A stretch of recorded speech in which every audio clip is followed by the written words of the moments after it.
Welcome back to MotoBlade, guys. We are here again at Americade. We are taking out the Indian FTR 1200. This is the Carbon Limited Edition. Totally different than any other Indian I've ever ridden. So we got a couple different looks on this gauge screen in front of us. He told me how to change it. Let's see if I remember here. That way? There we go. So I think I like it on that. Got a couple different screens here, got lots of criteria on how I judge bikes, and I'm going to go over all of those things with you guys in a minute. Once we get... Oh, I stalled her out.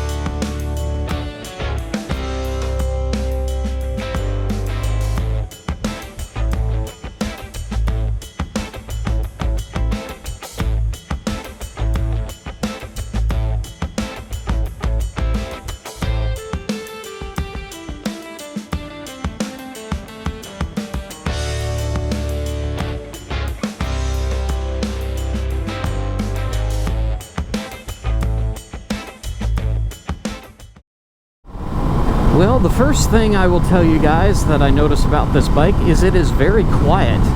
When you're not running a big V-twin air-cooled engine, you move into this liquid-cooled kind of, I don't know what these would really be, like a Street Fighter market. You tend to get a whole lot quieter with the pipes. So all I'm hearing right now is a lot of wind noise. It's a very unique feeling, especially riding an Indian, which is normally a cruiser. You know, I'm just used to being in a more laid-back, sitting, kind of like reclined position. Now my feet are tucked back under me. I've got a decent bend, about past a 90-degree bend in my legs. I'm leaned forward onto these controls. And that brings me to the first bit of criteria that I have for motorcycles. Comfort.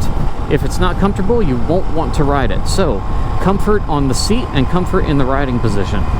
This riding position is not for me. I suppose if you're buying this bike, you already kind of know what the riding position is going to be like. It's sporty, it's upright. If you've come from a sport bike, you are used to having your legs up, bent, and your feet tucked back under you. Your legs are kind of in a triangle position. You're used to that if you come from a sport bike. If you're coming from a cruiser, it's going to be a very new, very different experience and a very different feel for you. As far as the seat comfort is concerned, I would almost say the seat on this is more comfortable than on the Chief, on the new Chief. The seat on the FTR is very comfy. It feels very soft, very, I don't want to say too soft, but it feels supportive. I don't feel like I would get a sore butt riding this for a while. So comfy seat, very different riding position. Again, if you're coming from a sport bike, it'll be familiar to you. If you're coming from a cruiser, it's going to take some getting used to. That's just the name of the game here.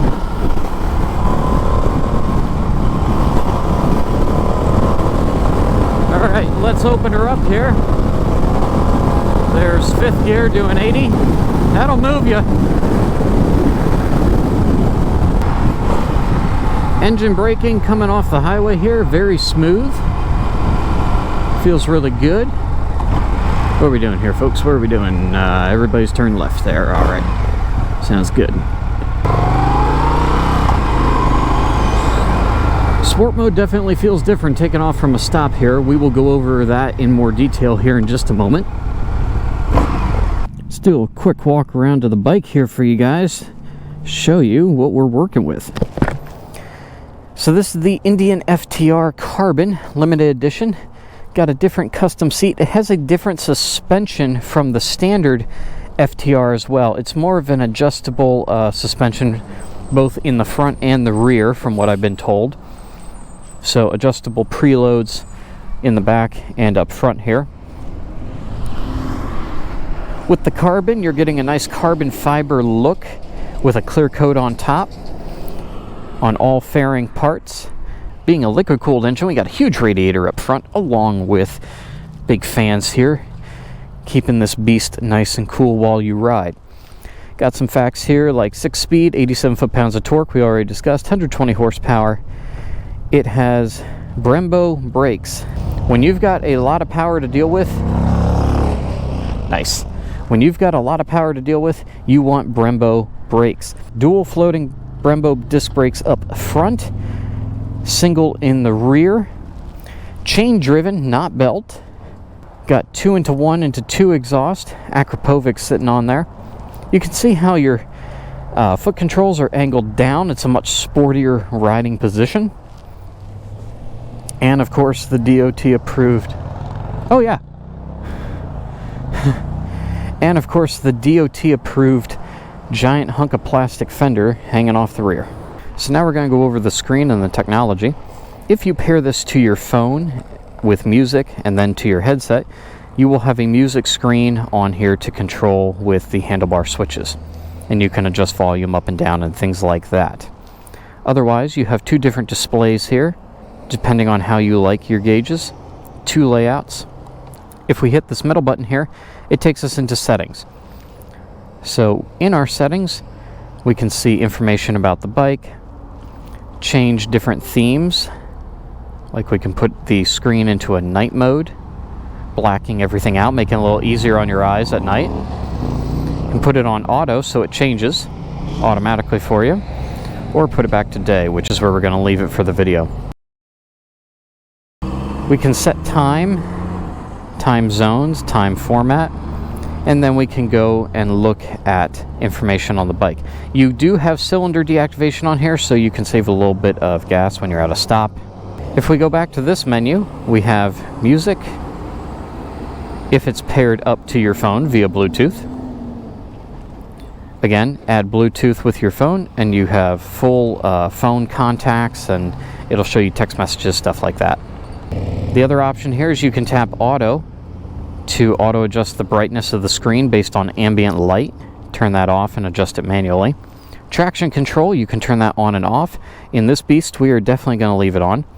And then you have 3 modes. Standard, which is what we started in, which is tons of power. Sport, which is nuts on the power. And then if you need extra traction control and just better overall control and a smoother throttle response for rainy or wet conditions, you have rain mode.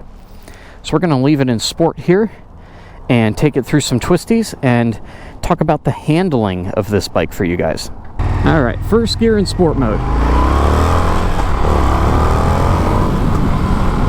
I don't know what that was. It was like, it had to have been less than 2 seconds. I was doing 50. The power response in sport mode in this is absolutely insane. So I'm just in 3rd gear now. We're going to run these twisties. Sport mode is fantastic.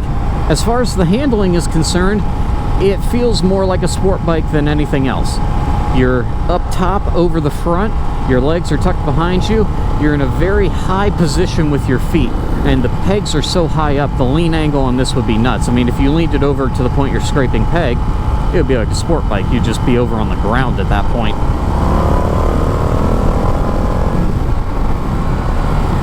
There is no GPS on this bike, unlike some of the other ride command systems.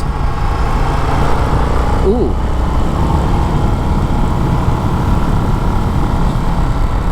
I don't know how this is always going to look for you guys, because the wide angle of the GoPro doesn't give an effective idea of how far you're actually leaning over. But the lean angle going through that turn back there coming up the hill was pretty decent.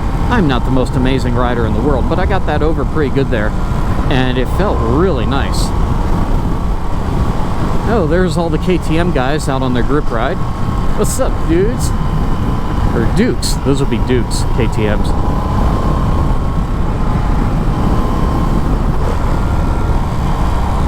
This thing is a beast in sport mode. It feels so quick in the throttle response. Just for kicks, let's put it in rain mode and see how that changes the throttle response. So we've gone from sport to rain, and we're going to dig in the throttle here. Very different. I dug in the throttle and there was about a half a second to a second delay, and then when it did come in, it came in way smoother than in sport. And it's not it's like it's capping my RPMs there. It feels like it won't let me go above a certain range. So rain mode definitely slowing everything down on the bike to help keep you a whole lot safer. Let's go back to fun mode here.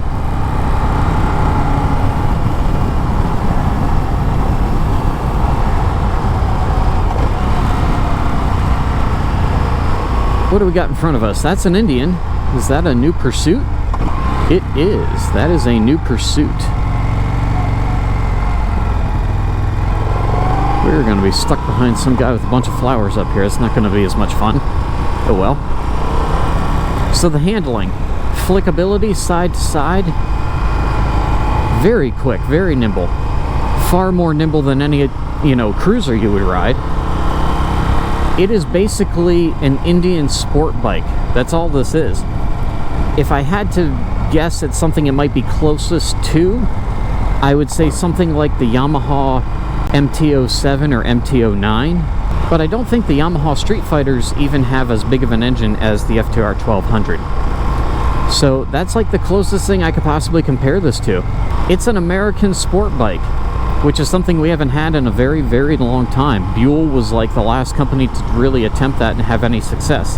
American company making an American sport bike.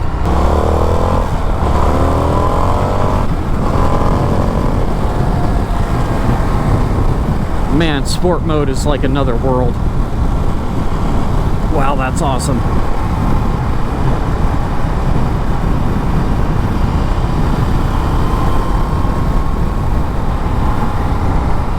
It's definitely not your normal Indian. It's not your grandfather's Indian. It's not a Chief. It's not a Chieftain. It ain't a Springfield. It is, I guess, going back to their flat track racing heritage. Don't know how this thing would actually perform on a dirt track or sand, but I'll tell you what, on the road, it's a beast. So I hope you guys enjoyed this short review of the Indian flat track racer, the FTR 1200. If you like this bike or you want to know more info, please leave me a comment down below. I'm interested to hear what you guys think about this. It's definitely the oddball out of the Indian family. And the bike that guy's riding right there in front of me is the next one I'm riding when I get back to the demo center. The Indian Pursuit. But yeah, let me know what you guys think. If you liked it, please hit the thumbs up button. Subscribe to the channel if you're not already. It's a big red button. Click the bell icon next to it. That'll give you guys notifications when there are new videos to watch right here on MOTOBLADE. Thank you guys so much for watching. Until next time, you'll know what to do. Be careful out there. Ride safe, ride on, and I will catch all of you in my next video. Deuces.